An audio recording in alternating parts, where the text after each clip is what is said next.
Subhanallah bihamdihi subhanallahil azim. Astaghfirullah. Subhanallah bihamdihi subhanallahil azim. Astaghfirullah.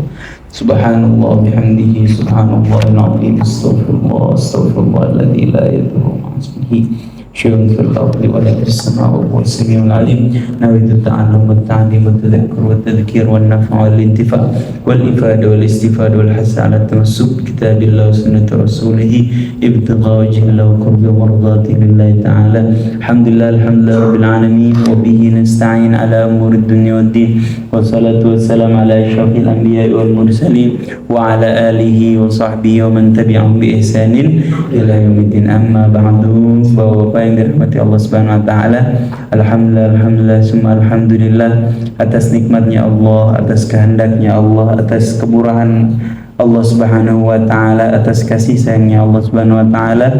Allah berikan kita nikmat betul pada malam hari ini membacakan Maulidun Nabi Muhammad sallallahu alaihi wasallam. Berdoa dengan berwasilah Maulidun Nabi Muhammad sallallahu alaihi wasallam. Bertadakkur dengan termotivasi terhadap kecintaan kita kepada Maulidun Nabi Muhammad sallallahu alaihi wasallam.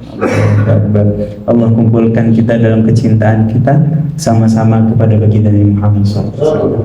Dengan kecintaan itu adalah bukti cinta kita sama Allah Subhanahu wa taala. Dalam satu riwayat, Hibbullah bima yadukum bihi min ni'ami. Cintailah Allah Subhanahu wa taala karena memang sudah sepantasnya kita cinta sama Allah atas segala nikmat yang Allah kasih sama kita. Nikmat kita hidup di dunia, nikmat kita dilahirkan di dunia, nikmat kita dilahirkan di zaman baginda Nabi Muhammad SAW. Zaman now. Nikmat kita dikasih iman sama Allah Subhanahu wa taala. Nikmat kita dikasih ihsan sama Allah Subhanahu wa taala. Nikmat kita dijadikan umatnya baginda Nabi Muhammad SAW. Allahu Akbar. Maka sudah sewajarnya, sudah sewajibnya kita cinta sama Allah Subhanahu wa taala. Itu sudah merupakan kewajiban. Kemudian di dalam riwayat tersebut dilanjutkan wa hibbuni li hubbillah, dan cintailah aku, yaitu baginda Nabi Muhammad SAW, karena bukti cinta kita sama Allah. Ketika kita mencintai baginda Nabi Muhammad SAW, kita punya contoh pengamalan terhadap ajarannya Allah Subhanahu wa taala, yaitu perilakunya baginda Nabi Muhammad SAW. Maka cinta kita sama baginda Nabi bukti cinta kita sama Allah Subhanahu wa taala. Wa ahibbu ahla baiti bihubbi, dan cintailah keluarga baginda Nabi Muhammad SAW karena kalian cinta sama baginda Nabi Muhammad SAW. Karena keluarganya baginda Nabi adalah saksi pertamanya pengamalan baginda Nabi terhadap ajaran Allah Subhanahu wa taala. Kemudian dari keluarga barulah para sahabatnya baginda Nabi Muhammad SAW. Kemudian generasi setelahnya dan generasi setelahnya yang mencintai keluarga Nabi dan juga mencontoh keluarga Nabi. Ya. Makanya kecintaan kita kepada keluarga Nabi adalah bukti cinta kita sama baginda Nabi Muhammad SAW. Dan kecintaan kita kepada baginda Nabi bukti kecintaan kita kepada Allah Subhanahu wa taala. Dalilnya apa? Dalilnya adalah apa yang Allah Subhanahu wa taala ajarkan di dalam Al-Qur'an, "Qul la as'alukum 'alaihi ajran illa al-mawaddata fil qurba." Tadi kan cinta kan berantai itu dari Allah kepada baginda Nabi, kemudian kepada keluarganya Nabi. Ya, rantai yang bisa kita pegang nih dari bawah dulu ya. Kita nggak bisa langsung ambil rantai paling atas. Kita ambil rantai paling bawah dulu supaya kita bisa menarik kepada cinta yang puncak, kepada cinta Allah Subhanahu wa taala. Kita ambil rantai paling ujung.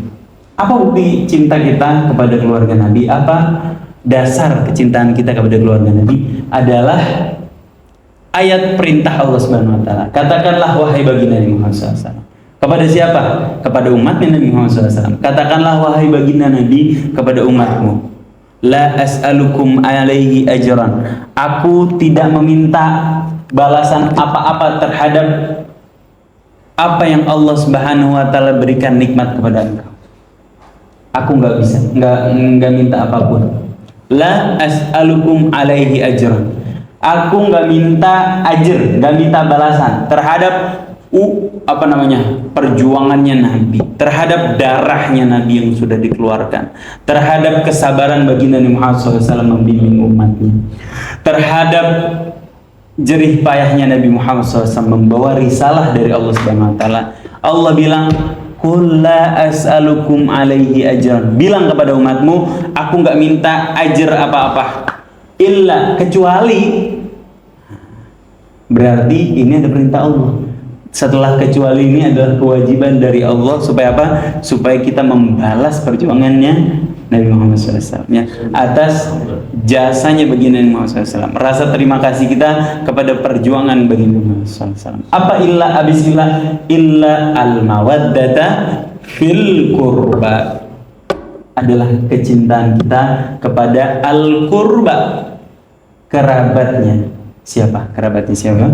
Kerabatnya baginda Nabi Muhammad SAW. Tuh, rantai pertama adalah kecintaan kita sama keluarganya baginda Nabi Muhammad SAW. Setelah kecintaan kita kepada baginda Nabi Muhammad SAW, naik tingkatan cinta kita kepada baginda Nabi Muhammad SAW.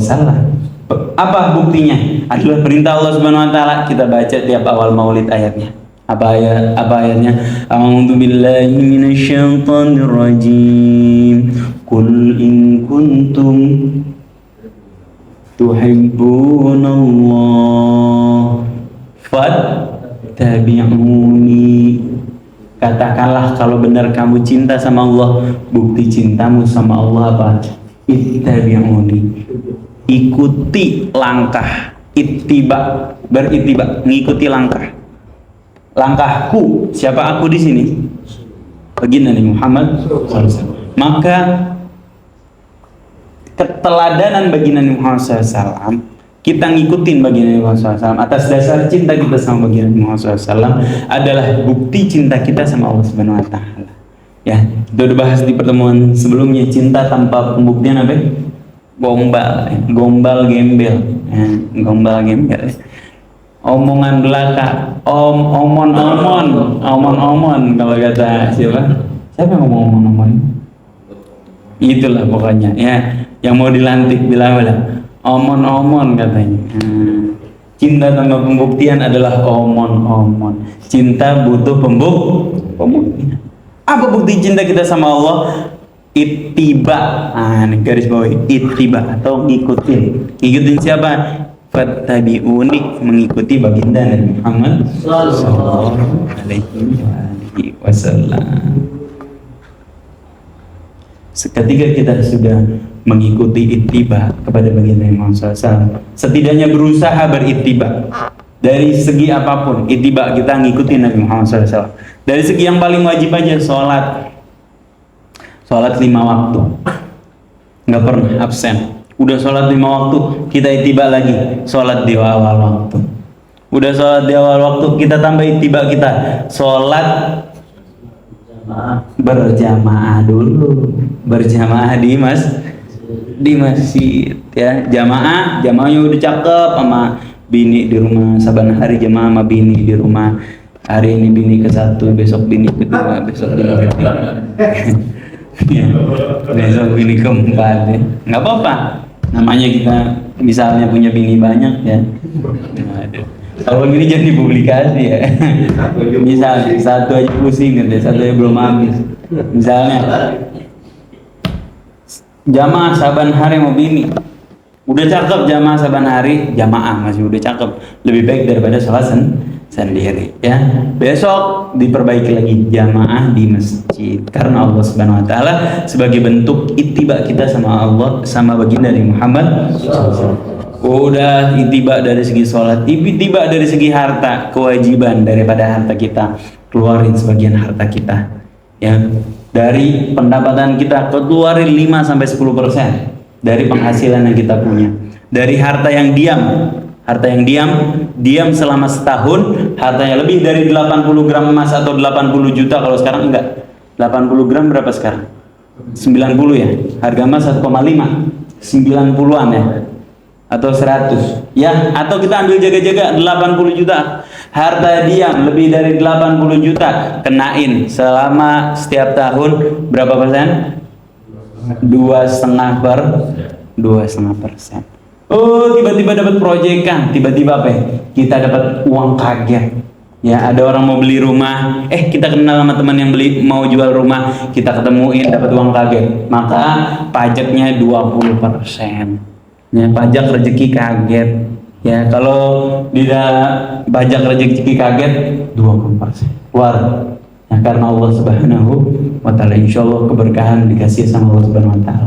Ya, dari segi zakat kita keluarin rapi zakat kita. Pajak penghasilan ada, pajak duit diem ada, pajak daripada rezeki kaget udah kelar, tambahin lagi itiba. Dari segi apa? Dari segi sedekah kita, kepedulian kita sama tetangga, kepedulian kita sama majelis-majelis ilmu, kepedulian kita sama orang-orang yang susah, kepedulian kita sama janda-janda. Jangan janda kembang dong kita peduliin, janda kembang dong dipeduliin ya. Janda metik sekali-kali, kalau kata Bang Hadi janda metik, tau nggak janda metik Pak? Udah nggak ada giginya. Janda metik Beb, janda metik kita perhatiin.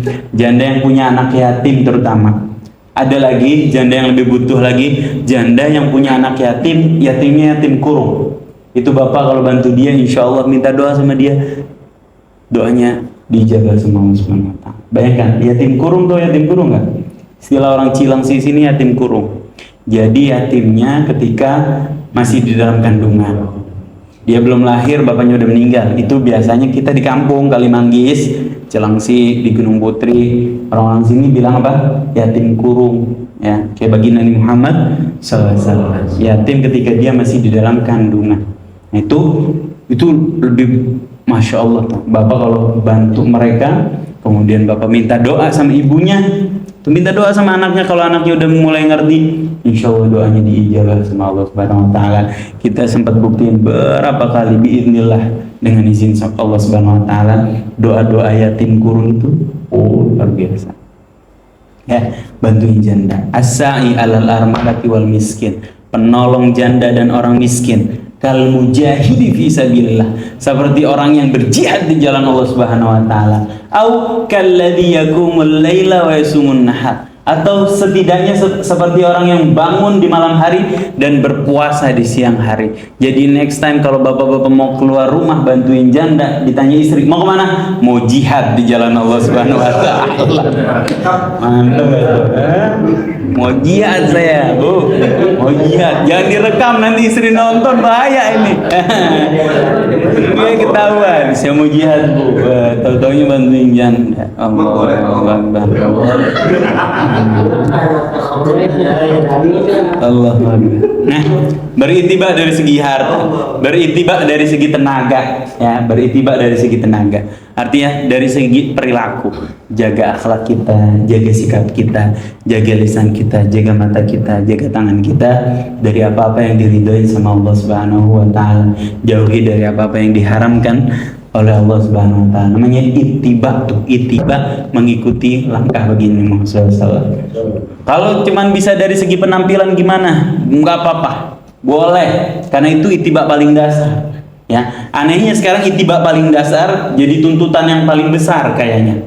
Ya, ada orang yang janggutnya dipotong, bah kagak sunnah nih. Ya, ada orang yang punya keterbatasan beli celana hanya bisa celana-celana jadi, nggak sempat dipotong, dikata-katain. Ya, nauzubillahimin dari. Tapi kalau kita bisa berittiba dari segi penampilan, jenggot dipanjangin kayak Pak Firman, Masya Allah, dan boleh.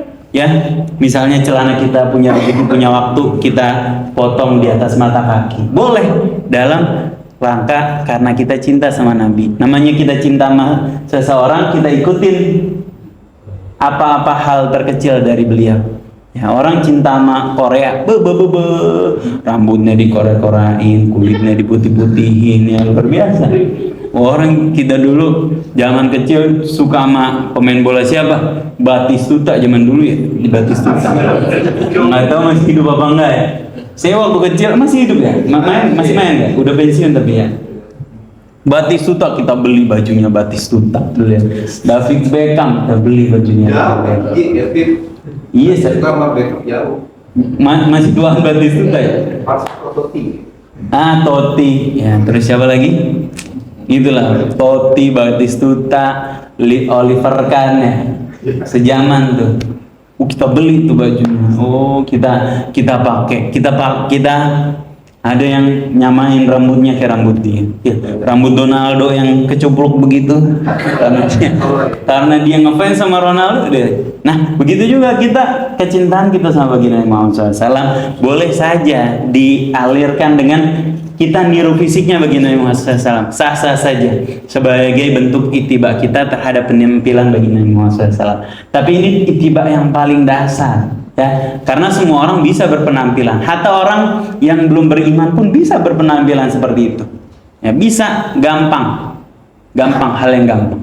Tapi ittiba yang naik lagi tingkatannya, ittiba terhadap perilaku dan sikapnya baginda Muhammad SAW. Gimana beliau berakhlak, ittiba terhadap akhlaknya baginda Nabi Muhammad SAW. Itu ittiba yang paling keren.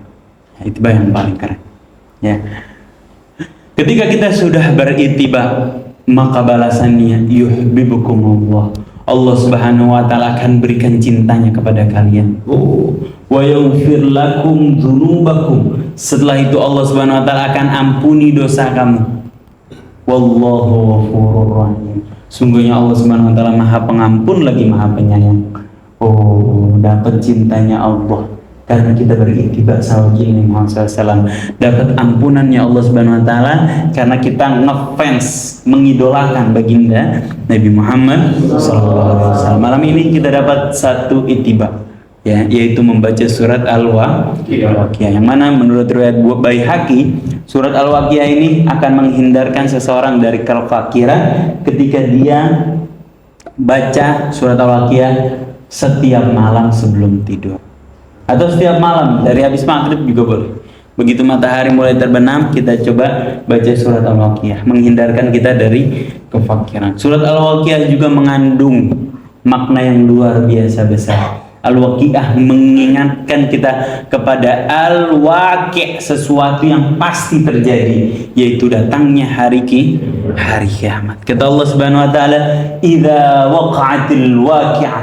Ketika apa yang dijanjikan, apa yang ditetapkan oleh Allah Subhanahu wa taala benar-benar terjadi. Ketika waqa', apa yang terjadi, maka terjadilah sesuatu yang sudah ditetapkan oleh Allah Subhanahu wa taala, yang dimaksud adalah hari kiamat. Laisa liwaqa'atiha kadzibah. Kejadian itu nggak mungkin diingkarin lagi, karena saat kejadian tersebut sudah berada di depan mata-mata orang yang melihatnya terbelalak. Walaupun dia tadinya tidak beriman, dia langsung percaya. Lihatlah orang yang nggak percaya Allah Subhanahu wa taala, mulhidin, orang-orang apa?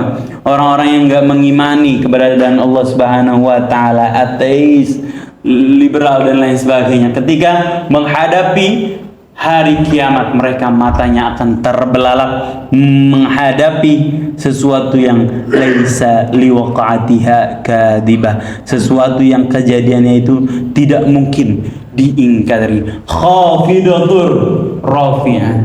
Pada kejadian hari kiamat itu yang ada golongan orang yang ditinggikan oleh Allah Subhanahu wa taala.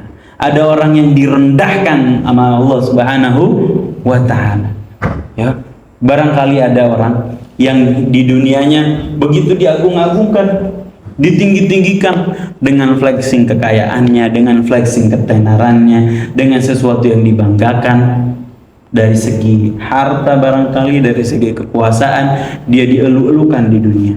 Tapi barangkali orang-orang seperti itu adalah orang yang direndahkan di hari kiamat. Na'udzubillahi min dzalik. Ada lagi orang yang khafidah, yang direndahkan, ada yang rafi'ah, ada yang ditinggikan oleh Allah Subhanahu wa taala. Barangkali yang ditinggikan adalah orang-orang yang selama ini kita pandang sebelah mata, orang-orang yang kita remehkan, orang-orang yang kita abaikan, orang-orang yang enggak kita lihat selama hidup di dunia. Bisa jadi orang-orang seperti itu adalah orang yang diangkat derajatnya oleh Allah Subhanahu wa taala, rafi'ah. Dan barang siapa yang direndahkan pada saat itu, dia akan direndahkan selama-lamanya. Barang siapa yang ditinggikan pada saat itu, dia akan ditinggikan selama-lamanya oleh Allah Subhanahu wa ta'ala. Mudah-mudahan kita masuk golongan orang yang ditinggikan sama Allah Subhanahu wa ta'ala. Orang yang direndahkan pada saat itu direndahkan karena dulu kemunafikan mereka selama hidup di dunia, direndahkan karena kekafiran mereka selama di dunia, direndahkan karena kesombongan mereka selama di dunia. Barangkali dulu masih di dunia mereka bisa menyombongkan apa yang mereka miliki dari segi dunia yang mereka punya, tapi saat itu ketika mereka sudah direndahkan, mereka tidak lagi akan mendapatkan pertolongan karena kesempatan beramal udah putus. Ada orang-orang yang ditinggikan oleh Allah Subhanahu wa taala, ditinggikan dengan perbuatan baiknya, ditinggikan karena kedekatan dia sama Al-Qur'an, sehingga Al-Qur'an akan berwujud syafi'. Apa syafi'? Syafi' itu syifa. Syafi' apa? Syafi' apa? Penolong kita karena kedekatan kita sama Al-Quran, yang menemani kita, penggenap, bisa juga jadi penggenap yang nemenin kita di hadapan Allah Subhanahu wa taala, pembela kita di hadapan perhitungannya Allah Subhanahu wa taala. Rafi'ah, mereka ditinggikan sama Allah Subhanahu wa taala, dapat rekomendasi, dapat orang dalam. Ordalnya siapa? Al-Quran. Khafidatur rafi'ah, ada yang direndahkan, ada yang ditinggikan sama Allah Subhanahu wa taala. Pada saat itu, idza rujjatil ardu rajja, ketika bumi diguncangkan begitu kuat. Ya, di ayat lain Allah Subhanahu wa taala, idza zulzilatil ardu zilzalaha, ketika bumi digoncangkan dengan goncangan yang begitu kuat dengan atas izin Allah Subhanahu wa taala. Idza rujjatil ardu rajja, ketika bumi diguncangkan sedahsyat-dahsyatnya. Wa bussatil jibalu bassa, dan gunung-gunung dihancur luluh lantakan sehancur-hancurnya. Isi-isi daripada gunung-gunung itu akan dikeluarkan dari lavanya, bebatuannya, unsur haranya akan dikeluarkan oleh Allah Subhanahu wa taala. Di ayat lain Allah Subhanahu wa taala berfirman, wa yas'alunaka 'anil jibal fakul yansifuha rabbi nasfa فيذرها قاعا صفصفا لا ترى فيها عوجا ولا أمتا. Gunung-gunung pada saat itu akan diratakan oleh Allah Subhanahu wa taala. Enggak ada lagi yang tinggi, enggak ada lagi yang rendah. Semua pada saat itu bumi diratakan sama Allah Subhanahu wa taala. Wa bussatil jibalu bassa fakanat haba'an mumbassa, maka gunung akan menjadi seperti debu yang bertebangan atas izin Allah Subhanahu wa taala. Di saat-saat yang mengerikan seperti itu, nanti kita yang sudah meninggal akan dibangkitkan oleh Allah Subhanahu wa taala, dikumpulkan kepada mahsyar, kemudian dibagi menjadi 3 golongan. Dalam firman-Nya Allah Subhanahu wa taala berfirman, wa kuntum azwajan salasa, dan kalian akan menjadi 3 golongan. Nah, dari 3 golongan ini, ada golongan yang masuk surganya Allah, ada golongan yang masuk neraka Allah Subhanahu wa taala. Ngerinya, yang masuk surganya Allah Subhanahu wa taala, bahagianya mereka khalidina fiha abada, mereka kekal selama-lamanya. Yang masuk nerakanya Allah Subhanahu wa taala juga khalidina fiha abada, mereka juga kekal selama-lamanya atas izin Allah Subhanahu wa taala. Nauzubillahi min dzalik, kecuali mereka yang mendapatkan syafaat dari Allah Subhanahu wa taala, kecuali mereka yang masuk neraka dalam rangka pembersihan mereka terhadap dosa, kemudian nanti diangkat lagi oleh Allah Subhanahu wa taala. Ala kulli hal, pada saat yang amat sangat mengerikan seperti itu, ketika bumi digoncangkan, gunung diratakan oleh Allah Subhanahu wa taala, manusia dibangkitkan lagi sama Allah Subhanahu wa taala, wa kuntum azwajan salah, kalian akan dibagi menjadi 3 golongan. Ukur diri kita, masuk golongan manakah kita kondisinya pada saat ini. Jika nafas kita masih berhembus, kita masih bisa memperbaiki masuk golongan mana nanti kita waktu di hari kiamat. Nih fungsi surat Al-Waqiah. Kenapa? Dia menjadi penyelamat kita dari kefakiran. Maksudnya apa? Penyelamat kita dari kesengsaraan. Sengsara kita nanti di akhirat, nauzubillah min dzalik, kita akan diselamatkan kalau kita rajin baca surat Al-Waqiah dengan penuh perenungan atas izin Allah Subhanahu wa taala. Kalau kita nanti di akhirat udah selamat dari kefakiran, insya Allah di dunia juga diselamatkan oleh Allah Subhanahu wa taala dari kefakiran. Wa kuntum azwajan salasah, kalian akan menjadi 3 golongan. Siapakah mereka? Yang pertama, fa ashabul maimanati ma ashabul maimanah. Ada golongan kanan. Sungguh mulianya orang yang masuk golongan kanan. Wa ashabul masy'amati ma ashabul masy'amah. Ada juga yang masuk golongan kiri. Alangkah buruknya orang yang masuk golongan kiri. Yang masuk golongan kanan, kenapa dibilang golongan kanan? Karena mereka nanti akan dikasih kitab amal perbuatannya dengan tangan kanan. Dengan tangan kanan. Kemudian kitab amal perbuatannya itu mereka terima di tangan kanan, mereka akan banggakan di hadapan orang-orang. Lihat nih amal perbuatanku dulu waktu masih hidup di dunia. Lihat amal perbuatanku dulu yang dulu kamu remehin, yang dulu kamu kucilin, yang dulu kamu kata-katain, yang dulu kamu bilang katanya jadul, orang tradisional lah ya, orang terbelakang lah. Karena agama yang aku punya, orang kolot lah, karena aku nggak mau berkompromi sama dosa yang kamu ajak kepada diriku. Nih lihat amal perbuatanku dulu. Sementara orang yang dikasih dengan tangan kiri, mereka akan umpetin tuh amal perbuatannya di belakang mereka. Ya, mereka akan umpetin di belakang tubuh mereka. Mereka nggak mau kelihatan sama manusia. Dosa yang dulu mereka bangga-banggakan di hadapan manusia akan menjadi sesuatu yang amat sangat memalukan saat kita berada di padang mahsyar di hadapan perhitungan ya Allah Subhanahu wa taala. Wa ashabul masy'amati ma ashabul masy'amah. Dan golongan kiri, alangkah ngerinya jadi berada di golongan kiri. Was-sabiquna as-sabiqun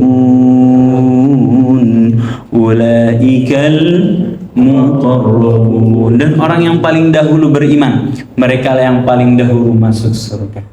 Ini golongan ketiga. Ada ashabul maimanah, ada ashabul masy'amah, ada lagi as-sabiqun as-sabiqun. Orang yang dulu, yang lebih dulu masuk surganya Allah Subhanahu wa taala. Kelihatan yang lebih dulu masuk surganya Allah Subhanahu wa taala adalah orang yang ketika azan lebih dulu ke masjid. Adalah orang yang belum azan, bahkan dia udah lebih dulu mempersiapkan dirinya untuk memenuhi panggilan Allah Subhanahu wa taala. Wasabiquna sabiqun adalah orang yang bahkan ketika sebelum dia menerima rezeki, dia udah hitung berapa zakatnya yang bakal dia keluarkan sebelum tanggal gajian itu datang, sebelum invoice itu cair, ya, sebelum kontrak itu tertulis, dia udah hitung duluan tuh. Insyaallah. As-sabiqun as-sabiqun, orang yang duluan apa? Duluan masuk surganya Allah Subhanahu wa taala. Udah kelihatan waktu majelisnya, dia udah duduk duluan rapi. Ya. Waktu majelis dia udah lebih duluan mempersiapkan bajunya, udah duduk duluan di depan, udah menunggu orang yang akan memberikan ilmu kepada dia, siapapun. Dia as-sabiqun as-sabiqun, orang yang lebih dulu masuk surga Allah Subhanahu wa taala. Ketika ada orang membutuhkan bantuan, dialah yang pertama datang untuk membantu orang tersebut. Ya, kelihatan waktu dia udah masih ada hidup di dunia. Ulaikal muqarrabun, mereka lah orang yang didekatin sama Allah Subhanahu wa taala. Ring satunya Allah Subhanahu wa taala. Allah, mudah-mudahan kita terhitung ke dalam golongan mereka ya Allah. Mudah-mudahan hati kita setidaknya mencintai orang-orang yang kayak gitu ya Allah. Amin ya rabbal alamin ya Allah. Nikmatnya menjadi orang yang dekat dengan Allah Subhanahu wa taala. Allahu akbar. Kenapa? Karena tempat mereka fi jannatin naim, di dalam surga yang diberi kenikmatan oleh Allah Subhanahu wa taala. Di surat Yasin kita tahu gimana kondisi orang yang berada di surganya Allah Subhanahu wa taala. Allah Subhanahu wa taala berfirman, inna ashabal jannati al-yawma fi syughulin fakihun. Mereka sibuk nanti, para penghuni surga itu sibuk, disibukin sama Allah Subhanahu wa taala. Disibukin dengan apa? Sibuk bersenang-senang, ya. Sibuk berparti-parti ria, Masya Allah. Sibuk bergembira. Ala sururim Maudu'ah, di atas dipan yang disusun oleh Allah Subhanahu wa taala. Allahu akbar. Fi jannatin na'im. Mereka as-sabiqun as-sabiqun, orang yang lebih dulu, orang yang paling utama, orang yang apa namanya? Orang yang lebih dulu mengimani oleh Allah Subhanahu wa taala, orang yang paling terdepan dalam membela agamanya Allah Subhanahu wa taala, orang yang paling terdepan dalam beramal soleh, orang yang paling jauh daripada kemaksiatan, orang yang paling kesal, paling apa ya, paling merasa berat kalau dirinya dapat kesempatan bermaksiat. Kalau ada orang lain yang dia kenal bermaksiat sama Allah Subhanahu wa taala, dia yang paling gelisah. Dia yang paling gelisah, walaupun husnuzon, tapi dia sebenarnya hatinya gelisah, pengen orang itu selamat. Sebagaimana baginda Muhammad SAW sifatnya apa? Azizun alaihi ma anittum, berat terasa olehnya penderitaan yang kamu alami, karena maksiat akan mendatangkan penderitaan. Harisun alaikum, sangat menginginkan kebaikan kepada dirimu. Bil mu'minina raufur rahim, terhadap orang beriman dia sangat santun dan maha penyayang. Masya Allah, baginda Muhammad sallallahu alaihi wasallam. Fi jannatin na'im, mereka orang yang lebih dulu beriman sama Allah Subhanahu wa taala ditempatkan di surga yang dipenuhi dengan kenikmatan. Siapa mereka? Dari mana mereka berasal? Sullatum minal awwalin. Ada banyak dari golongan orang yang terdahulu yang berjuang sama baginda Muhammad SAW. Kemudian generasi terbaik setelahnya yaitu dari golongan tabi'in, dan juga generasi setelahnya tabi'ut tabi'in, dan juga generasi salafuna as-salih, generasi sebelum kita yang saleh mengikuti langkah dan tuntunannya baginda Muhammad SAW. Banyak dari golongan orang terdahulu. Wa qalilum minal akhirin, dan orang segolongan kecil dari orang-orang yang terakhir ya, dari zaman-zaman sekarang. Kenapa? Karena ujiannya udah begitu banyak, ujiannya lebih besar lagi, ujiannya lebih berat lagi dari kita yang gak berjumpa sama baginda Muhammad SAW. Karena qalil, orang-orang ini lebih dispesialkan lagi sama Allah Subhanahu wa taala. Orang sedikit ya, sedikit di antara orang yang banyak. Jadilah orang yang sedikit di antara orang yang banyak. Insya Allah kita dimuliakan oleh Allah Subhanahu wa ta'ala. Ala sururim maudu'ah, mereka berada di dipan-dipan yang bertahtakan emas dan permata. Allahu akbar. Muttaqiina 'alaiha mutaqabilin, mereka bersandar berhadap-hadapan, bercengkrama satu sama lain, ngobrol satu sama lain, saling majelis satu sama lain, saling memuji satu sama lain. Mereka bercengkrama satu sama lain, cengkramanya, berdialognya, bermajlisnya, nongkrongnya sama orang yang dicintai sama Allah Subhanahu wa taala. Allahu akbar. Mudah-mudahan kita masuk nyempil kayak kita satu di antara mereka. Amin ya rabbal alamin. Yatufu alaihim wildanun mukhalladun, mereka dikelilingi sama siapa? Sama anak-anak kecil yang mudanya apa? Yang mudanya awet, mukhalladun. Yang mudanya awet, nggak pernah tua. Anak-anak kecil maksudnya anak-anak muda yang energi, yang siap, yang sigap, disuruh apapun mau. Ya, luar biasa. Bi akwabin wa abariq wa ka'sin mimma, membawa gelas, cerek, gelas besar berisi minuman yang luar biasa dari air yang mengalir, yang dialirkan oleh Allah Subhanahu wa taala. Air yang luar biasa jernih ketika diminum, luar biasa nikmat. La yusaddauna anha wa la yunzifun. Air itu air arak, air yang tidak memabukkan dan tidak membuat kita pusing. Senikmat-nikmatnya air di dunia, kalau kita minum banyak itu kembungnya. Kopi paling enak asam lambung ya, asam lambung. Jus paling nikmat ketika kita minum diabetes. Oh nauzubillah zalim. Oh, air dingin aja kita minum cepat-cepat, kepala kita puyeng dan lain sebagainya. Kenikmatan di dunia ada batasnya, dan batas kenikmatan yang di dunia adalah siksaan. Ya, batas akhir kenikmatan di dunia itu siksaan sebenarnya. Ya, sesuatu yang berlebihan adalah tidak baik. Air aja kalau berlebihan, ada orang yang mati karena kekembungan loh, ada perlombaan di negara lain. perlombaan lomba minum, lomba minuman paling banyak, pengen minuman paling banyak. Ada ibu, hadiahnya apa? Hadiahnya PlayStation. Akhirnya ada seorang ibu ikut nih perlombaan. Saking pengennya dia ngasih hadiah buat anaknya, dia ikut minum lomba minum banyak-banyakan, banyak-banyakan, dan nggak boleh pipis. Akhirnya ini ibu meninggal karena kekembungan. Ya, saking pengennya dia ngasih PlayStation buat anak-anak, buat anaknya. Itu kenikmatan di dunia ada batasnya, dan batas akhir dari kenikmatan di dunia apa? Penderitaan. Tapi nanti kenikmatan di akhirat nggak ada batasnya, nggak ada penderitaannya. Kita akan nikmati selama-lamanya. Allahu Akbar. Wa fakihatin mimma yatakhayyarun, dan buah-buahan yang bisa kita pilih sendiri. Wa lahmin tayrin mimma yashtahun, daging burung-burung apapun yang bisa kita makan.